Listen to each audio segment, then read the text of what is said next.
on s'en fout de votre tribunal. On s'en fout royalement. Vous considérez que vous ne serez jamais jugé pour ce qui est en train d'être fait en Ukraine? Peut-être vous allez demander une nouvelle Yalta à les Russes, mais vous n'avez aucun droit de juger les Russes après tout ce que vous avez commis dans l'histoire de votre pays. Vous n'avez aucun droit de juger les Russes après avoir applaudi à des bombardements de Yougoslavie, après avoir vu la fuite des forces pro-américaines de l'Afghanistan récemment qui couraient derrière l'avion. Ça sera le sort de M. Zelensky et toute sa bande. Ils vont courir derrière l'avion vers la Pologne.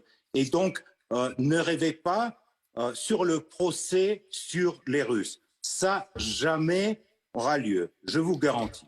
Göring disait la même chose en 1945. Et Ulysse Gosset vous répond ce soir. Ulysse Gosset.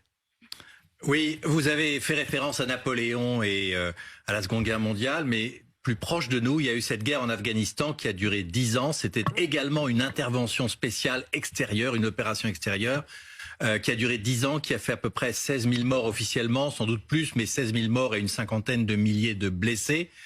La guerre en Ukraine, cette opération spéciale, elle a duré 1 an et elle a déjà fait au moins 100 000 morts et blessés russes.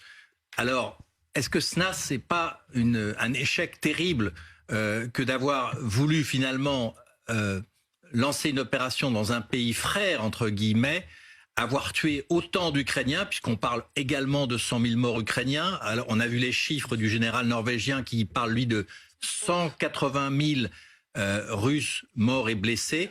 Est-ce que ça, c'est pas un échec terrible? Et sans parler de Nuremberg, est-ce que vous ne pensez pas que la société russe va demander des comptes pour avoir finalement tué autant de gens, des comptes au régime de Vladimir Poutine?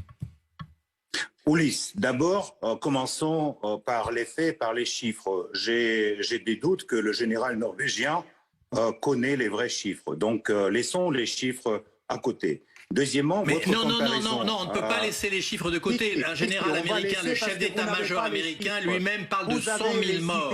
Vous ne pouvez pas les nier, ces morts. Vous avez les idées américaines et les idées des généraux norvégiens. Je peux vous citer les généraux vietnamiens ou les spécialistes sud-africains. Mais donnez-nous vos chiffres alors. Donnez-nous vos chiffres, Piotr Tolstoï. Écoutez, nous, on n'a pas les chiffres ni des morts, ni des blessés actuellement récentes. Mais par contre, c'est ce qu'on a. On a les chiffres des Ukrainiens tués. C'est des centaines de milliers. Besoin de mobilisation alors. Mais pour terminer, pour répondre à votre question sur l'Afghanistan, la situation est tout à fait autre pour nous, pour la société russe et pour le soutien par les gens russes de l'opération spéciale qui est menée en Ukraine. Parce que pour la Russie, c'est une question de survie. C'est une question de survie et de préserver notre souveraineté géopolitique.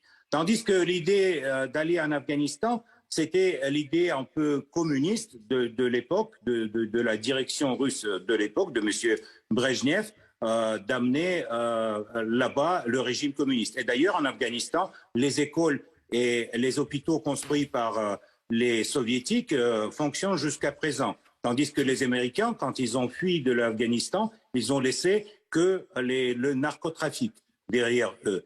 Non, mais là, votre idée en Ukraine, l'idée en Ukraine de Poutine, c'est d'amener un régime pro-russe à Kiev qui remplacerait le régime de Zelensky. C'est ça l'idée. Donc, est-ce que vous ne trouvez pas quand même que le parallèle est terrible? 10 ans de guerre, 16 000 morts. 1 an de guerre, 100 000 morts. C'est quand même terrible, d'autant plus qu'il s'agit d'un pays frère, si on vous comprend bien. Non, mais vous ça ne vous choque pas?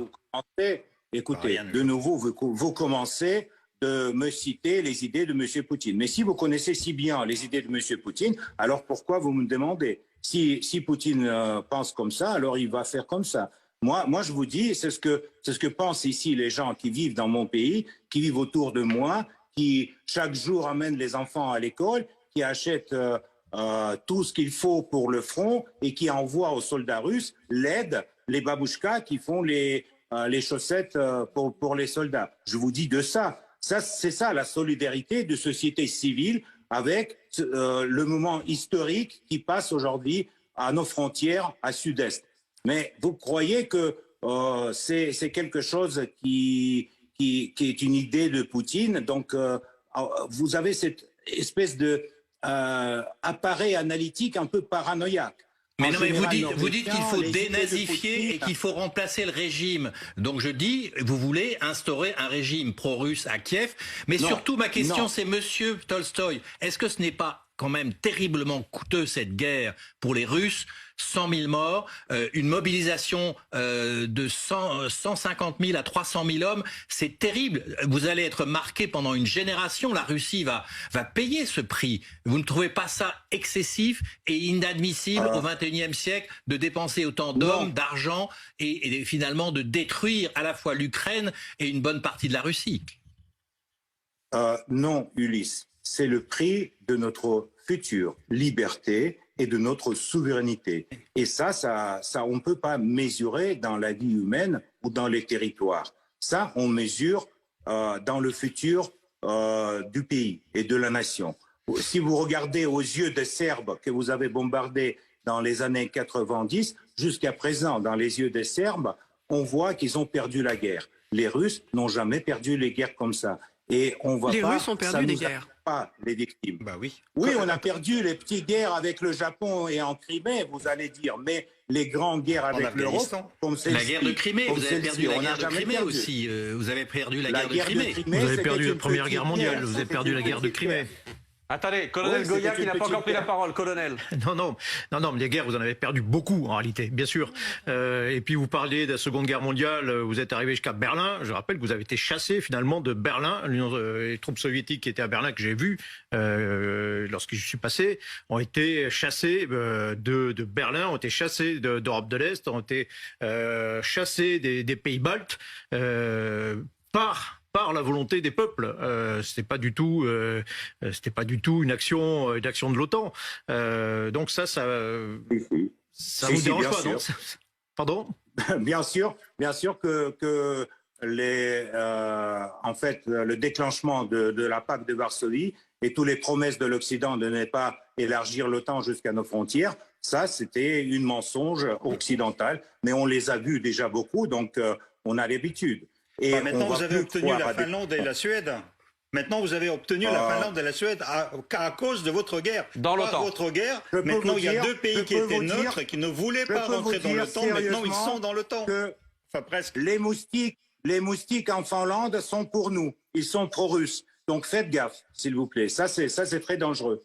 Les moustiques en Finlande, c'est-à-dire? On n'a pas compris. C'est une métaphore. Parce que les moustiques, il y en a beaucoup en Finlande. alors Et ils sont tous pro-russes. Parce Mhm. qu'ils ont la mémoire des moustiques. Parce qu'avant, ça faisait partie de la Russie. Et les moustiques, ils ont la mémoire. Ah. Juste une dernière question. Attendez, j'ai une image, parce que vous parlez de survie de la Russie. Ouais. J'ai une image à vous montrer. Que se passe-t-il à Moscou et de quoi avez-vous peur? On a vu la semaine dernière apparaître sur un certain nombre de bâtiments dans la ville de Moscou, apparaître des systèmes des batteries de défense anti-aérienne ces derniers jours, au moins dans 7 bâtiments, d'après les décomptes qui ont pu être faits par Le ministère de la Défense. dans le ministère de la Défense, absolument. Il y en a certains qui ont été placés notamment pas très loin de la résidence de Vladimir Poutine.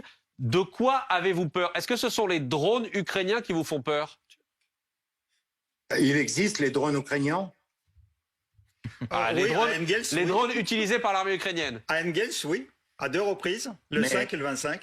Peut-être c'est de nouveau les moustiques de Finlande ou les mouches de l'Estonie qui nous font peur. Ah, On n'a pas c'est peur. pour ça que vous déployez des batteries Pas peur. anti-aériennes. On prend les mesures de précaution si jamais les Ukrainiens vont utiliser les armements américains à longue distance. Ça, évidemment, on prend les mesures pour protéger la population civile à Moscou. Qu'est-ce que vous étonne? Nous sommes en guerre et on va continuer cette guerre jusqu'à notre victoire. Donc, tous ces moyens-là, c'est tout à fait normal dans un pays qui, aujourd'hui, est en affrontement militaire. Donc vous pensez que la guerre, parce que vous avez bien utilisé le mot guerre, la guerre va déborder, peut déborder encore plus sur le territoire russe? Non, je pense pas. Oui, c'est vrai que c'est Pourquoi? logique Parce que vous venez de nous dire Non, le mais contraire. que pourquoi? vous menez. J'ai pas peut-être compris votre question, mais Non, mais parce que vous Euh, venez dire que vous vous protégiez éventuellement contre le fait que les Ukrainiens utilisent des armes. américaine, occidentale, à longue portée contre le territoire russe. Donc c'est votre crainte aujourd'hui.